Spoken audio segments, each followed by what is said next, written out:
where it was very rigid. You had to watch out for that microphone. You had to make sure it wasn't on. I think the thing is, if you say something stupid here, you're probably not going to get fired. Well, yeah, probably. Unless That's it's probably really stupid. Here comes legal knocking down the door, as Jeff says. I won't get fired. Do we have a legal? Do we? We probably should. That's probably a good idea. All right. When you treat people right, you don't need a legal. Ah, that's our new slogan right there. That should be a new slogan. That's a good TV spot. Does your car dealer have a lawyer? How big is your car dealer's legal department? Well, we got a ton to talk about today. Obviously, sports, wheels and reels, you know the topics we're going to touch on, but I don't know where to begin in the sports world other than with the Jazz. We're going to put the Super Bowl preview on hold. Yeah, we'll talk next week. We'll talk football. We'll talk full Super Bowl preview next week. And that's because Jeff needs to call his bookie and get that worked out. I don't want to affect the lines. I don't want to move around. I don't want to move around too much. He likes the Rams at 4.5 favorite right now, so we'll see. But let's dive right in because the Jazz have all the news headlines around here right now, and a lot of them across the national board as well. We'll talk Joe Ingles in a moment, but let's focus about Donovan, Rudy, and the latest with the Jazz. And last week. So you said 1 and 2, and you were right. I was right. You were right. I said 2 and 1. I thought they were going to steal the one in Minnesota, but I also thought Donovan was going to be playing. You did. In all fairness. You did. And he'll be returning tonight.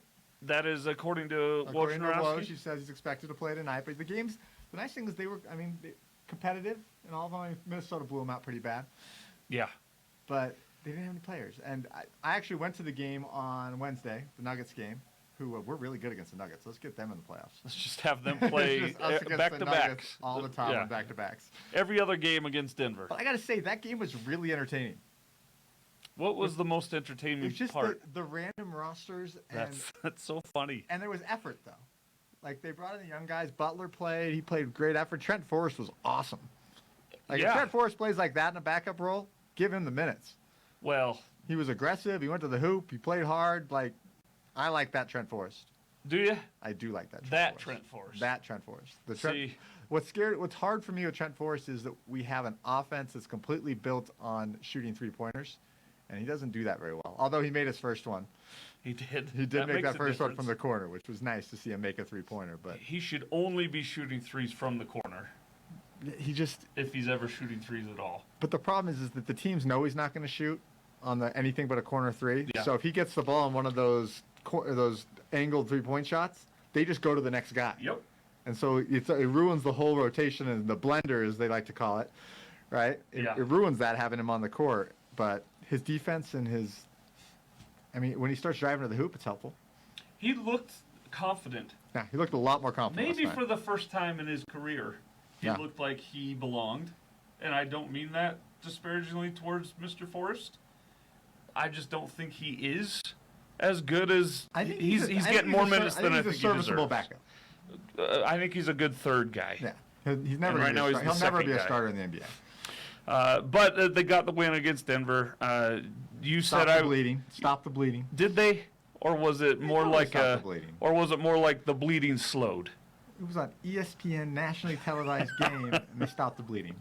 They needed a win, and they got the win. It looked to me like they had one of those week-long bloody noses that you cannot get to stop. And they got to slow down. And they finally got it. Yeah, they finally got it down to a drip rather than a faucet. Yeah.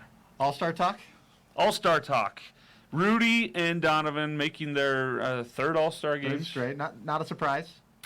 Not a surprise. It should. I don't know how to fix the All-Star game voting. I really don't. I wonder if smaller market is there anybody who care more than other one. Any of the reserves out there that you wouldn't have put in there?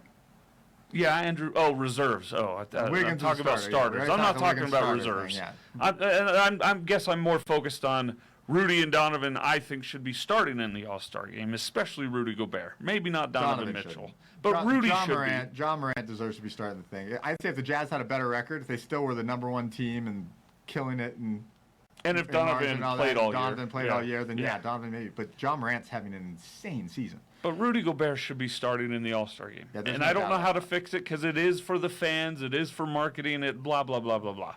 But he deserves to start. Oh, without question. But at least he'll be in there. At least he'll be there as a reserve. Making a popularity contest. It's about money anyway, so...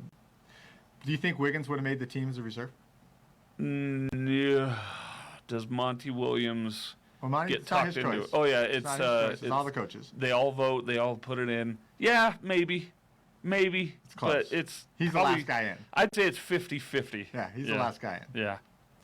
So let's talk about the Warriors, though, and since we're mentioning Andrew Wiggins in the All-Star. You want to talk about Draymond? Draymond Green, one of the best remaining cavemen the world has out there right now. Can we evolve a little here, Dre? Can we come along with it's okay for people of all genders, religions, creeds to cry? Is that okay? And when he's talking about his mom and all of her sacrifices to get him there, like it's going back to Gobert crying, 4 years ago? Yeah, well, it's 4 years ago when last time he didn't make the All-Star team. correct. And Draymond actually messed up last night when he made this whole thing up on TNT, and he said that the last time when Rudy finally did make it, then he cried. It was actually that the last time he didn't make it. When he didn't make it is when he cried. The funny thing is, and we're going to talk about ARUP and blood donations and things here in a moment as well, but that day that happened, I was hosting a show at ARUP. Tony Parks, my co-host, was at Shoot-Around live, and I teased him because he was the one that asked the question that Rudy then started crying and bowed out, and I teased Tony forever that he was the one making Rudy Gobert cry. Well, and there was the thought of having to tell his mom that he didn't make it. Yeah. And if you know the history of Rudy and his mom and how much she gave up and sacrificed to get him to where he is, Draymond does not focus on that. He just is a caveman. A guy cried. Yeah. Let's make fun of him. Yeah. Didn't he talk about crying after one of the finals and like crying in the parking lot, and then he called Kevin Durant, and that's when they got Kevin Durant on the team? That's right. Isn't there a whole conversation about Draymond crying in the parking lot? And just 3 weeks ago, he cried when one of his buddies played in a game for the first time in a long time named Klay Thompson. So it's hypocrite? So a hypocrite, yeah. A little bit. But that's the idea. That whole TV show, what is it called? Inside the NBA? Inside the NBA. That's a TV show. That's what it is. Well, that's what he's doing. He's auditioning for his spot. When he's already been on it 100 times. When he's hoping when he retires, he's going to be one of the guys. He will be if he wants to be. Yeah. He's good at it. That's TV. Yeah. But it's also the toxic masculinity. We got to get rid of it. Here's your next question. Last All-Star conversation. Okay. Do Donovan and Rudy get picked last? Yes. Or do you think he picks one of them before, just so it's not the story that he picks them last again and they make fun of him?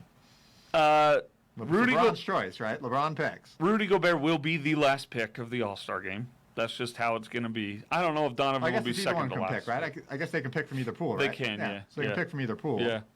It's not East-West anymore. I want Giannis to come out and pick him. It's not Giannis, is it? No. It's Steph? I think it's Steph Curry. I don't know. This stuff doesn't honestly matter to me enough to. I hope the other guy comes out and takes him second. Just first pick, Rudy Gobert. I'm gonna take Rudy. We're playing defense this All-Star game. We're keeping you under 100. See, I think the All-Star game you should not be allowed to play your position. I think Rudy Gobert should have to bring the ball up the floor, and I think Donovan should have to post up in the middle. Okay. I think we need to do something to make the All-Star game fun again. That sounds not fun. That sounds horrible. It'll be fun next year when it's here. We'll set that up for the Salt Lake All-Star game next year. Yeah. Will Joe Ingles make the All-Star game next year on his return to All right, play? we got Joe Ingles conversation. So we got Joe front and center here. Yep. In sadness of his injury. Did you watch that live? I did not see it live. Saw the video, though. I unfortunately saw the replay of it. It was bad. It's unfortunate. And Joe's such a good guy and the heart and soul of this team for the last 8 years, 7, 8 years. Yeah. Yeah, and there's been, look, you and I talk about it off air, we talk about it on air, everyone talks about the water cooler, the drama in and outside of the team. The reason that things did not get to a war zone between Rudy and Donovan was because of Joe Ingles. And Quinn Snyder. Playing the mediator. But Joe Ingles was the big one. So the question is now, what do the Jazz do? Well, so he's out for this year. He's out until probably January next year. Yeah. Minimum. January, February next year. And Jake Fisher of Bleacher Report said before the injury that the Kings and Jazz had a deal on the table that was being discussed involving Joe Ingles. Harrison Barnes, probably. Probably, yeah. Now that could still happen. And he's still a $13 million expiring contract that you don't have to worry about playing and ruining your chances of tanking. That's right. And you mentioned our friend Dan Clayton. Yeah, I think it was Dan Clayton who put an article talking about that if it came to the end, that Oklahoma City having to get to the salary floor and the Jazz wanting to try and get closer to under the luxury tax, they could make a trade of just throwing him into salary space. Yeah. And save both teams millions and millions of dollars. One of those boring trades. One of those trades that you hate as a fan because it doesn't help your team at all, but in the end, it really does help your team because it saves them $20 million. Yeah, and you don't. And Ryan really needs. Yeah, Ryan Smith needs that $20 million. Yeah, especially since they're still paying some guy named Gordon Monson to not work there. But they have to make that trade if they want to save that money. I think there's a trade out there. I think it's the people you're talking about. You're talking about expired contract on Ingles. You're talking about Clarkson's got to be getting dangled out there. You think so? You think Clarkson's being dangled? I hope not, because I think an active Clarkson, like if we can get Clarkson back to where he's heads in the game, I think his head's out of the game because he thinks he's getting traded. If you get him where he can start making 45% of his shots and 35% of his threes, just got 5% in his points, he's dangerous off the bench. He won Sixth Man of the Year last year. He did. Can he bring the long wing defender that can shoot threes in return for a trade? For Jordan Clarkson for that guy, for Robert Covington, for Jeremy Grant? I don't know. I mean, I think the Covington trade is going to be Portland selling, and Portland wanting to get an expiring contract under the cap because they've got Covington for 2 or 3 more years and thinking they can do something in the offseason. And if they get Covington, it's going to be an Ingles deal. Now, if Joe Ingles does get traded, and I believe he will be, is he done playing for the Utah Jazz? Have we seen the last of Joe Ingles in a Jazz jersey? I could see him coming back next All-Star break on a minimum contract for the Jazz to help down the stretch. Or I could even see the Jazz in the offseason sign him at a veteran minimum just for the locker room presence. And for the locker room presence for a veteran minimum contract and take a roster spot, it's not a bad signing. Yeah. I don't like him at $5 or $10 million coming off an ACL at 35 years old. Yep.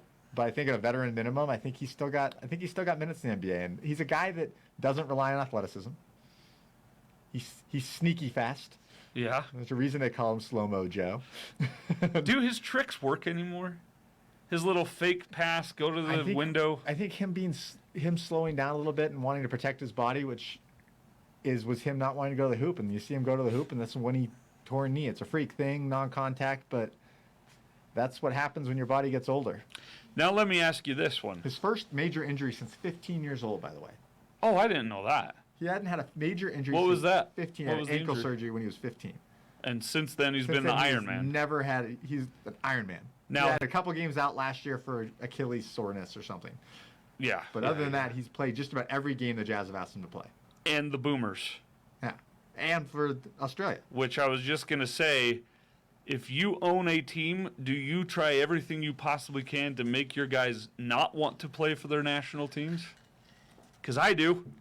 I put it in their contract that you do not play for the national team. There's no way your NBA is going to let you do that, though. Well, let them stop me then, because I'm putting it in the contract. I'm sure that's in the CBA. It's my money. I'm sure it's in the CBA that you can't do that. That's ridiculous that a guy plays, 18 straight months with no break? Pretty like much. a week and a half Yeah, couple break? weeks break. And his wife had a baby in there? And his family lives in Australia, and COVID, You think and that all wife having this? the baby is worth more than any of it, probably. That's a tiring event. I just don't think it did his knee any favors. Now, maybe it happens anyway. Maybe he doesn't play in the Olympics, and it still happens. I just don't like guys not getting a long month and a half, 2-month break. And here's the thing, though, with most of these guys. Most of these guys, they're basketball players. These guys are gym rats. And it doesn't matter if they're playing on the Australian national team. You don't think they're going and playing 2 hours of pickup 4 times a week, 5 times a week? They're doing it anyway. They're playing basketball. These guys aren't sitting at home all summer if they're not playing for the Olympics. They're working out, and they're playing basketball, and they're putting strain on their bodies no matter what. Yeah. I don't think that's as big of a thing as you think. You don't think because these guys are playing pickup 5 days a week in these games with pros. Yeah.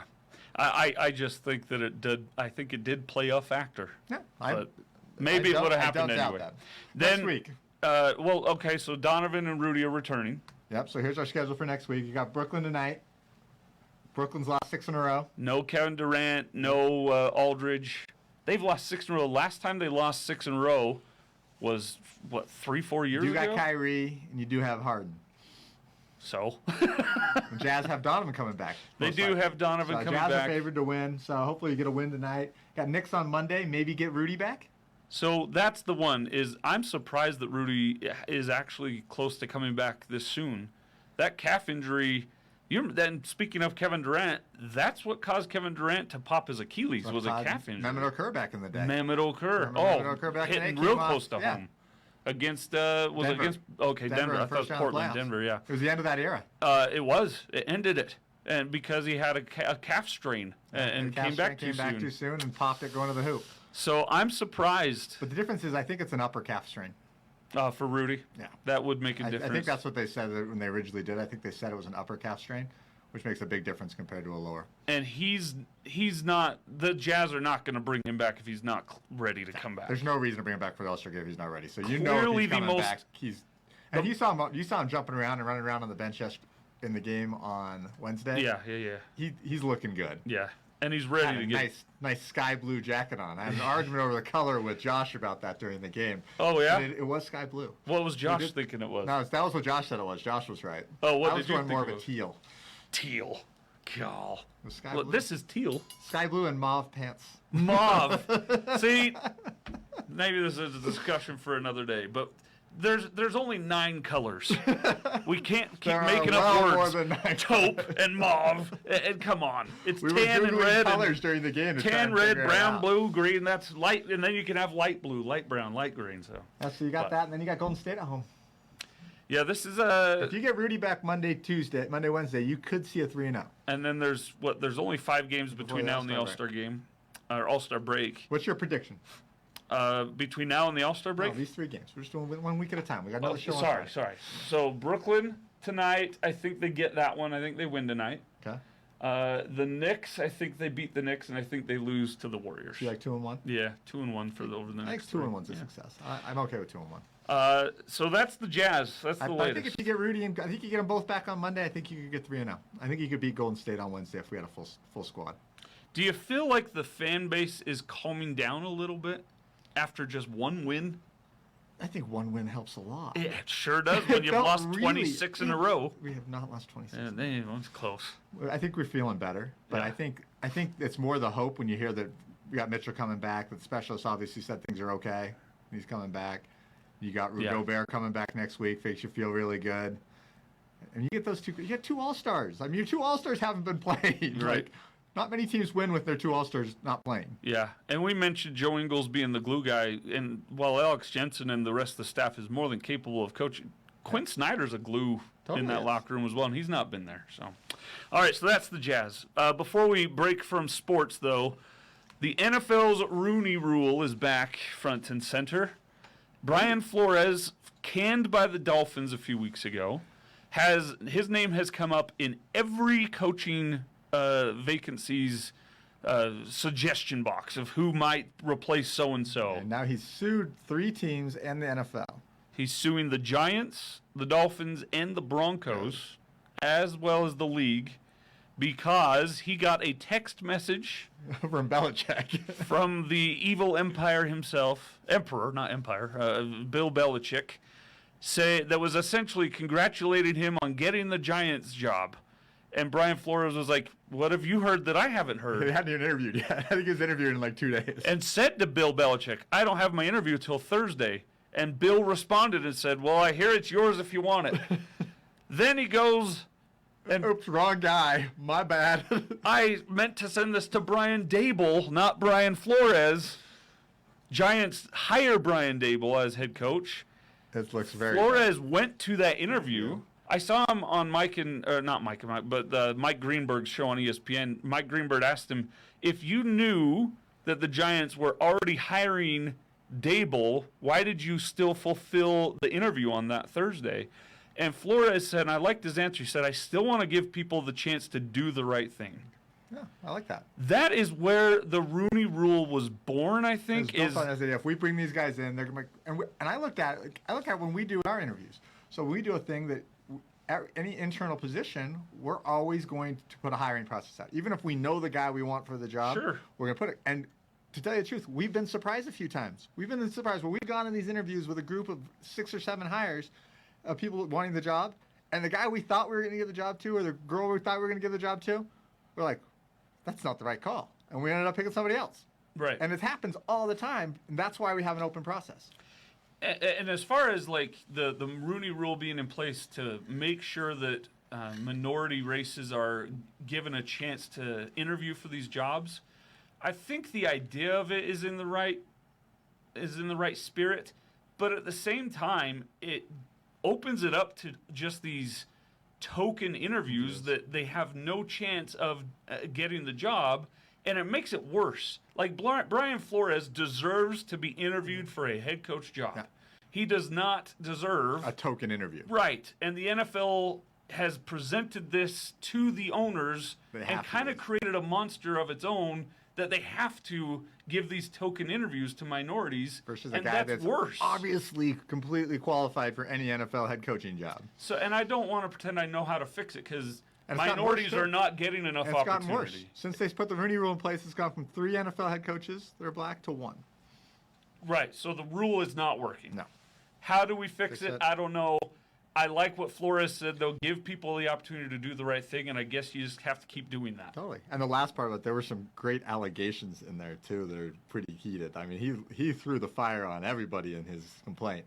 There's one about John Elway showing up hungover to his interview, which John Elway is refuting heavily. And then the other one was that the Dolphins owner told him to lose every game. Was going to pay him $100,000 or something like that for every game he lost. And begged him to, actually commanded him to go tamper with Tom Brady on a yacht. Yeah. And Brian Flores said, no, I'm not doing that. No, he had to show up with Tom Brady on a yacht. And Flores shows up and he's like, I'm out. Yeah, this is against the rules. Yeah. Look, what Brian Flores is doing is brave because it's going to be a while before he gets another job. Totally is. Because he's definitely blackballing all the owners that give you the job. Yep. That's very tough. But the Rooney Rule is... It's Kaepernick all over again. Okay, yeah. That's right. Yep. In a different way, and it becomes the ideas. I mean, one reason that Kaepernick didn't get jobs after everything that went down is because the fact that they didn't want the hoopla and the circus. The NFL teams are all about avoiding the circus and the hoopla about things. It's why people avoided Antonio Brown. It's why they paid people to not report correctly about concussions for 20 years. Totally. They don't want the circus. They don't want the stories. They want a quarterback to come in and shut up and do his job. Yep. And if anybody signed Kaepernick, even if he's better than most of the backup quarterbacks in the NFL, which he probably is, they don't want the circus of 1,000 media reporters at every practice. He's better than half the starting quarterbacks. Totally. Yeah. So it's just unfortunate, but we'll keep an eye on that, see what happens. All right, that's it for sports this week. When we come back on the other side, I did something for myself for once. We're going to talk about wheels. We're talking wheels. Next, right here on Sports, Wheels, and Reels.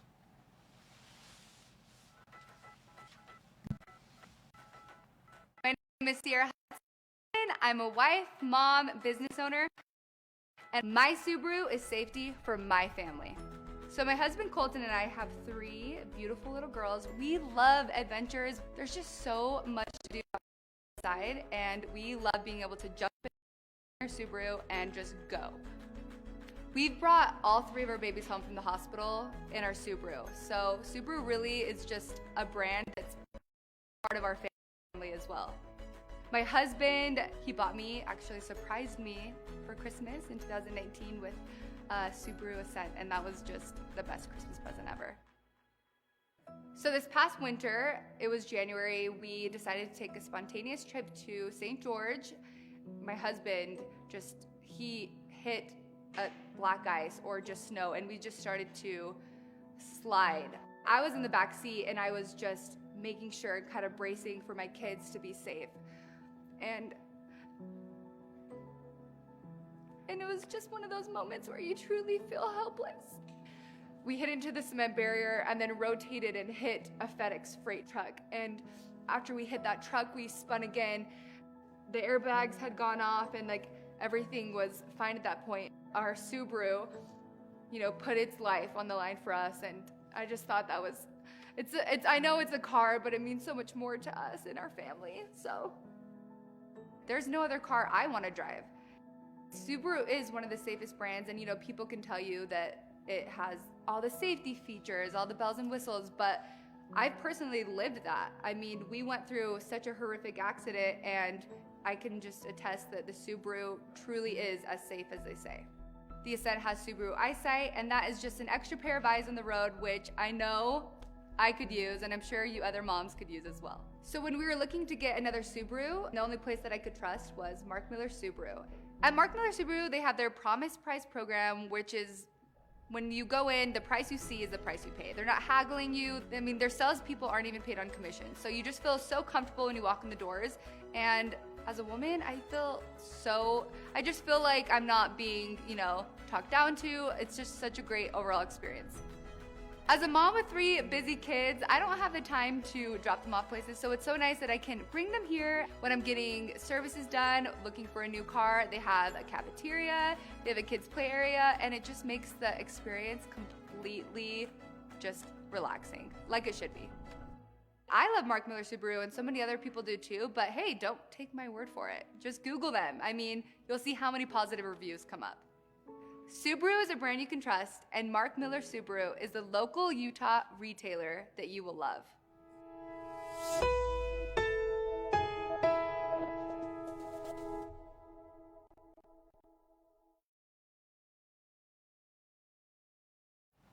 Welcome back, Sports, Wheels, and Reels. Austin and Jeff here with you. Thanks for joining us each and every Friday, 11 a.m. Catch us on Facebook, Twitter, Vimeo, Facebook Live, Instagram. We're all over the socials, as the kids would say. All over the place for those young kids. Where do you want to dive in today with the wheels? Let's start with Subaru. Start with the pricing article you found. So this was from torquenews.com. The discussion is how expensive new cars are. The average new car price is non-luxury, by the way, $43,072. That's the average new car non-luxury price. Isn't that crazy? That's amazing. That's Crazy. insane. My first car that I personally purchased was $10,000, and I thought it was about $4,000 too much. The one thing that was 20 plus years and ago. I wonder if that number is transaction price or sticker price. I believe it's MSRP. So that's probably MSRP. The average MSRP, but There's a whole difference in the world of transaction price versus MSRP now. You're seeing Right, a lot of places right. it's above, yeah, which right. is crazy. Yeah. Right. But the fact that this article, according to Kelley Blue Book and Cox Automotive, the average is $43,072, but a new Subaru vehicle's average is $35,231, a whopping $8,000 below the national non-luxury average new car price. And it's always been one of the biggest advantages of Subaru, and it's where Subaru got its big jump, right? It was when you talk about 2008, 2009, when the market crashed, and everyone was replacing with more expensive cars and stuff. Subaru became that car. Subaru became that car where it was an affordable, great gas mileage vehicle that was versatile. And so many people moved into the Subaru world, and that's when Subaru went from selling 170, 180,000 cars in the U.S. to 10 years later, almost 700,000. Wow. And they did it because of that idea, is that they create an affordable, versatile car that gets good gas mileage, it's good for the environment. It fits a lot of those boxes and has gone from being this little niche 1% of the market player to almost a 5% market share this year. Wow, that's great. A year that it's hard to keep up. Well, just because you can't get cars, right? The other interesting thing in that article, if you just see that they talked about a lending tree report was in the article that found that almost 40% of new car buyers regretted their purchase. Wow. 4 out of 10 new car buyers regret it. And the top 3 reasons, and the interesting thing is that the 2 of the top 3 reasons, so first one is it was buying the wrong make and model. So they didn't do enough work. All right. They didn't research enough. They didn't go around. And probably COVID has something to do with that because it's harder to go around and go to multiple stores and there's no cars on the ground to be able to see. So you're relying on internet a lot more than you ever have. Maybe the make and model that was available wasn't the one you really wanted. Maybe you really wanted this car and we couldn't get it, so you had to get this other one. So there's regret there. Second one was buying a car they couldn't afford. Yeah. Which in this day and age is tough because the prices are higher. Yeah. No one's selling cars at invoice anymore. They're MSRP, MSRP plus, or just under MSRP if you find. If you buy here, it's under MSRP. Yeah. And then the third one is not shopping around for the best deal. Okay, so that third one, I think is always going to be there. as long as the industry stays as a whole in the negotiation model. Yeah, in that nastiness, which we don't engage in here any longer. That last one is always going to be there for those that love the negotiation. And it's something interesting. I'm wanting to know how we come out of this, because we're going to be coming out of the idea of that cars are scarce and everyone's selling cars over sticker. And it's going to go back to how it was. Who knows how long or what it's going to look like. But the interesting thing is how many retailers. So right now, almost all retailers are doing what we do. It's not negotiation. Most places, you go in, here's the price of the car, you're going to buy it, you don't buy it. And whether that price is sticker, a couple $100 under, like a few $100 under like we are, whether it's $5,000 over, that's the price. Yeah. And so all these stores have gone to what we do, and they don't negotiate. Price is on the window, take it or leave it. I got someone else to buy it is kind of how these other stores are doing it. What happens when they go back the other way? You think some of these stores will see how that was a good model? It was a good model on how to sell a car to get to that one price, no negotiation thing, and they move to more of a set pricing model when this goes back? Because you're going to have a bunch of salespeople, because in the auto industry, one thing, not really with us, but in most stores, most stores cycle their entire sales team at least once a year. So like if you got 20 salespeople, you're hiring 20 new guys every year, and they rotate. You get 3 or 4 guys that stay forever, but they're cycling guys. Of so those a lot 20, of how many are leaving and how many are being told to leave? The majority are just leaving for the next spot, right? No, I think there's. Oh, really? There was a store, I won't mention any names on it, but there was a store that I remember my dad going into 15 or so years ago, and they had 40 salespeople. It was a big store. Wow. It was out of Colorado. And their deal was they put a board up every month. And it was your top 10 guys on the board got a bonus. The bottom 5 guys got fired. Every month? Every month. What? And that's not crazy in the auto world. I'll tell you right now. Gosh. Like, it is not crazy for a store to fire the bottom guy on the board every month. Oh my gosh. It's the old Glengarry Glen Ross. The guy who wins? Yeah. Set steak knives. Steak knives. Bottom guy, you're fired. Oh, so good. But that's not ridiculous. It's not a crazy thing in the car world. It still happens. I'll guarantee you, it still happens in stores in this state, in this city. Oh, I hope not. I believe you, but I hope not. You're just fired because you have a bad month? It's not for cause, really. It's not crazy at all. The other things that they included, what sets the Subaru brand apart, the second best overall fuel efficiency. The EPA says Subaru models rank second best in the U.S. among automakers with a gas-powered lineup. The safety scores, always top for Subaru, and then resale. Resale's the big one. And right now everything's got good resale, but Subarus are just off the charts.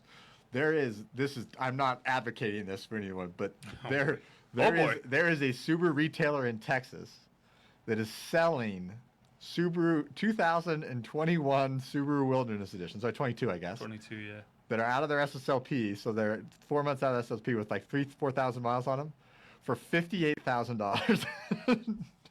Good grief. What's that car sticker at? 41. 41? Yeah. 58,000 used. $17,000 profit. Unbelievable. More than that. Actually, way more than that, yeah. That's what they're selling for a sticker. Oh, my gosh. I don't know if they're selling them, but they've got like 7 of them on their website. Have they sold them? Yeah. I can't imagine someone's paying $58,000 for a Wilderness Outback. When you say out of SSLP, what is... So out of our rental fleet. Yeah. So we put cars in our rental fleet, and then we take them out every 4 months. In this day and age, we've left them in there because we can't harder replace to get them. Cars replaced. Like crazy. I mean, but the resale value, it's not crazy to get pretty close to what you paid for a car that you bought a year or two ago. Yeah, I mean, I'm having conversations every day with customers about used versus new, and the used price is close to the new price. That's just the way the world is right now. We're really focusing. We've always had our deal on our new cars. We don't sell a car over sticker. We extend that to our used as well, that we won't sell a used vehicle above its original sticker. Yeah, right, which is important. Which is important because what's going to happen is it's going to get really bad. And what people need to understand, we're going to keep emphasizing as much as possible on this podcast, is when this turns, the resale value of the used car market will drop 20%. Yeah. 20 to 30% overnight. So you're going to have a $30,000 car that's worth closer to 20 in a month period. Yeah. And so you got to be careful about paying over sticker or paying too much for these vehicles because you're going to get nailed down the road. One of those great resale products we'll get back to in a moment. Here's the cross-check. We'll talk about that briefly. Want to talk about blood drive? Let's talk about the blood drive results. We held a blood drive here and at Southtown. Here one day here, one at Southtown. I got my blood taken out at Southtown. They drained me of a good pint. Did they? They took the good pint out of you? A good pint out of me. We went for a pint at ARUP and Mark Miller. What were the results? It's great that we were doing this because right now I see an article every day from somewhere. There is a major blood shortage nationally, so that's why we're trying to do it here. I want to say we had between, it was 30 to 40 pints. Is that the number? I think we got so 30 to 40 pints so 34 people donated over the 2 days, and it's vital. My wife came in and donated. Josh donated. You donated. And the thing I want to say is you don't have to wait for a drive. You can go down to ARUP. Yeah, go to ARUP's website. Go to the Red Cross. Either one of them. Just look at it, and they can make an appointment. And right now, they're giving you free stuff. I think you can get free donuts and movie passes. All kinds of they give you all sorts of stuff to donate. And it's a great way to spend a lunch hour and text your boss and say, hey, I got to do an extra 30 minutes today because I'm saving lives. And you're saving lives, without question. Every pint of blood saves a life. So go donate some blood if you can. I'd love to hear that you did that. And then I got myself a new Crosstrek. Very exciting, man. I got pictures. This is my baby. I'm going to tell you right now, this is why you're not in charge of photos for our website. Because these are the photos Austin sent me of his new car, and they're horrible. They are terrible very, photos. Very bad photos. It's a great-looking car, and you can't really see it because Austin can't take a photo. These are fine photos. What's wrong with you can tell it's a gray Crosstrek? It's a gray Crosstrek. It's a Crosstrek Sport. Yeah, it's rough. You will not be transferring to Mike's marketing department anytime soon. No, certainly not. We've failed that interview question. We leased a Crosstrek first from Mark Miller Subaru in 2018. Then we upgraded to the Forester when we started having kids, and now it was my turn, and I went back to the Crosstrek. And it's a sport, so it has 30 extra horses, an extra half liter in that engine, and boy, you can tell. I told my wife last night, I might get myself into a little bit of trouble with this because it gets up and goes quick. Getting the speeding tickets on those freeway rides home. Yeah, but the #1 resale Subaru right now is Crosstrek. So come down and check. Excited that you got it, but seriously, like that's literally our when we go to like the website stuff and we like go to the conference like. To get the picture companies are going to show us how they're going to make us awesome pictures. That's the no picture. That's like the exact picture don't do this is don't do it. Hey, I'm contributing in some way. There's smudges on the car here. You got it too high of an angle here. The sun in the middle of the glass on this one. I did that on purpose. I thought that looked cool. Yeah, you're wrong. I like my car, even if the pictures ain't pretty. It looks a lot better than this. It does. It's really, really, really nice. Come down and check one out. All right, we'll come back. We'll take our final break here. We'll talk some movies and shows and entertainment in our Reels segment in just a few minutes. All right.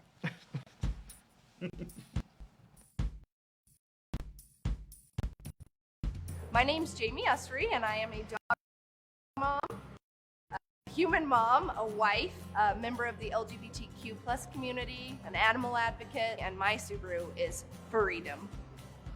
I've had so many animals over the years, several dozen dogs and cats. One of the things that I love about Mark Miller Subaru is they're the largest animal welfare supporter that I've ever met in the Salt Lake Valley. The dogs definitely enjoy the Subarus. I think it's a little more comfortable than some cars we've had in the past. One of the main reasons that I decided to purchase my 2 Subarus from Mark Miller Subaru is safety. Keeping all my little creatures safe is important to me, and Forester and the Ascent that I have are both highly rated. You know, it's kind of this combination of a safe car, a nice looking car, but also a very convenient dog owning and kid owning car as well. It's hard to leave the house to come have something done like an oil change or a rock chip repair, and so they come to me. Mark Miller Subaru comes out, picks up my car, brings it here to have it serviced, and drops it back off. And you just couldn't ask for anything better when you're a busy mom like I am. When I knew I was going to buy Subarus, one of the reasons that I trusted Mark Miller Subaru so much is not just what they do for animals in the community, but what they do for our LGBTQ plus community here in Utah. They're one of the longest supporters of the LGBTQ plus community. I feel, as a person involved in that community, that they are someone that I can come to and will give me a good deal and respect me as a person and treat me right and my family right. And my wife and I, our daughter Harper and our dogs, we're just so happy that we picked Mark Miller Subaru. You may not even realize it, but through Mark Miller Subaru's Love Promise program, they're probably supporting a nonprofit that you love in the community. In the past 10 years, they've donated nearly $3 million across Utah to charities that we all love and support. Subaru is a brand that I trust, and Mark Miller Subaru is the local retailer that I love.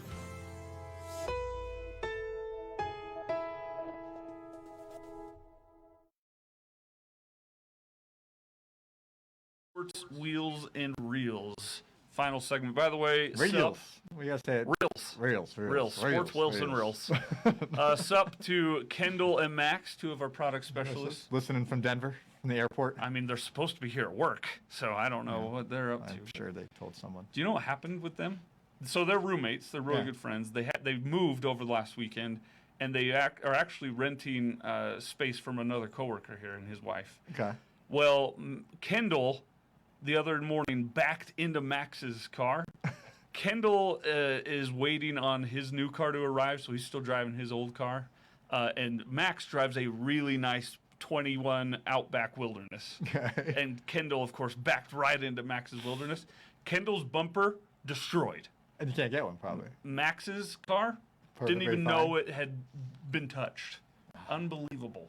But Max was none too. So I'm glad to see they're still traveling. Yeah, at least together. they seem like they're still friends. That's good. We'll see. We'll see They're how it great, ends by up. the way. They're awesome. I love them. Where are we gonna start? Let's talk about Hamilton. I went and saw Hamilton in person at the Eccles Theater. My first time. I'm a theater nerd, but my first time You're being a theater actor. I am. I'm an actor. Yes, but this was my first time being at the Eccles. It's not a great theater. Yeah, and no. What don't you like about it? Well, I was a little underwhelmed at the size of the stage. Okay. But perhaps that was because it was Hamilton's set. Okay. That doesn't change. It's the same, the whole, and so maybe I need to go see something else to give it a true shot. Okay. But the theater itself was top notch, incredible. I've seen Hamilton only on Disney Plus, and I have never seen it all the way through because the second half gets a little slow and boring, and a lot of. I mean, Alexander Hamilton wrote a lot of papers. Yeah. And you're getting after the war. Yeah, pre-war, after war. First act is pre-war. War. Yeah. Second half is after war. But the TMZ gossip lifestyle of Alexander Hamilton. Oh yeah. Seeing that on stage, that was something. That was great. It's good. I'm going tomorrow. I'm actually going tomorrow to the matinee. So you'll love it. And if you have a chance to go see it, go check it out. And it was neat. Fantastic. So for those of you who didn't know, what happened is they shut the production down because of COVID a few weeks ago. Yeah. So everyone who had tickets before, they were actually able to reschedule 2 weeks later, which is amazing. Was that you as well? Yeah. So everyone got to keep their tickets and didn't have to postpone. So it was really awesome that it's able to go. But we're taking the kids, and it's gonna be fun. We're gonna go, and I've seen it a couple times before, so I'm excited to see it again. So then, as far as movies go, I haven't seen it yet, but Jackass Forever. I'm excited too. They still keep making these because it's funny. People like watching people get hurt. Oh, it's my favorite pastime. It's my absolute favorite thing to do. Why YouTube exists. Yes, Jackass invented YouTube and TikTok. It's what it is. It's the original TikTok and YouTube. But every time I do watch a preview or a sneak peek of this and laugh my head off, I do die a little inside because it's so juvenile. Oh, it's so immature. But they're funny. It's so inappropriate. But they're all so funny. It's so funny. It's really funny. So I'm going to be taking that in for sure. I will be watching it as well. Once, probably. Once is enough? Once is enough. Because once you see it, it's not as funny anymore. And then Corey Zinke, our accessories manager, I don't know if that's his real title. Is that what his title is? It's actually director. Director. Because he works at both stores. He mentioned to me that he took in a show on Netflix called The Woman in the House Across the Street. And I watched this last night. From the Girl in the Window. And you've seen it. Yeah, I watched the first episode. There's 8 episodes out right now. Kristen Bell. Now, where this is born from is there's a really popular show on Netflix called The Girl in the Window. Yeah. Starring Amy Adams. Uh-huh. And this is, I guess, a spoof parody of that type of movie. It's like a serious parody. It's kind of like a dry parody. It's funny, though. The woman or man that sees something through the window that may or may not have happened. Yeah. No one believes them. Uh-huh. Yeah, Gone Girl, that sort of thing. And it's like two weird things. Like she's lost her daughter. Woman on the train. Yeah, like she's lost her daughter and she's home. Like I think she's like, you don't really know from the first episode, but she's like divorced. Okay. And they lost her daughter and she drinks a lot. She drinks a lot of wine. Like that. If you actually see the video, like in the picture, she's got a full to the tip glass of wine. And then the guy across the street moves in and he's lost his wife. And then so like there's this like back and forth thing between them. and there's a lot of hallucinating, and Well, Corey was saying she's a little out there. the first episode he watched, he didn't realize it was a parody, so he didn't really like it. Yeah, you gotta Then realize he it's a parody. caught on that it was a parody, and then it was really good. There are 3 broken casserole dishes in the first episode. Okay, getting out and seeing something and dropping the castle. Okay, so and Kristen Bell, no one's she funnier. is amazing in it too. She's really good in it. So that is it for Reels this week. I saw Hamilton, Jackass Forever's on my list, and I'm going to check out whatever this is called, the woman in the window across the street from the what is it The called? woman in the house across the street from the girl in the window. It's not nearly a mouthful. And they've released all 8 episodes, so you can get through the whole first season. Oh, good. Right, So you can binge them You all. can just binge it all the way through. I think they're like a half hour each too. I don't think they're crazy. That's long. why I'm waiting on the Boba Fett series. Is I want it to all be out before I dive into it. Hey, did you start watching Lasso yet? No, I don't have Apple TV. Okay, we're gonna. I'll Be honest. I tried to what? find it on YouTube. I'll tell you right now. You can get a free membership on Apple TV for 2 months, I'm not- and then it's like $4.99 after that. But my good name does not go on Apple products. No. That's just not. As part of your job in this podcast, you need to watch Ted Lasso. So Everything to my left is Apple. I will run your podcast. I will pay your Apple TV bill. Woo! No, I can't. For the month it will principle take of for the you matter. to watch. No more money going to Apple. Just give me your login, and I'll just use your login. All right, next week, Jazz next Monday, Warriors Wednesday, trade deadline Thursday. We'll have some stuff to talk We're gonna have a lot to talk about. And Super Bowl. We might actually have to do 2 sports segments next week. We'll have to fit it in. Thanks for joining us. Thanks for tuning in. Catch us on Twitter, Facebook, Vimeo, everywhere you can find the Sports Wheels and Reels podcast. Jake. Wow. Wow. Jake. Going back. Love you, Jake. Miss you, buddy. Hey, Jake. Sorry, man. Thanks, Jeff. Thanks, man. Have a good show. For Jeff Miller, I'm Austin Horton, everyone behind the scenes. We'll see you next week. Utah by 5. Trust me.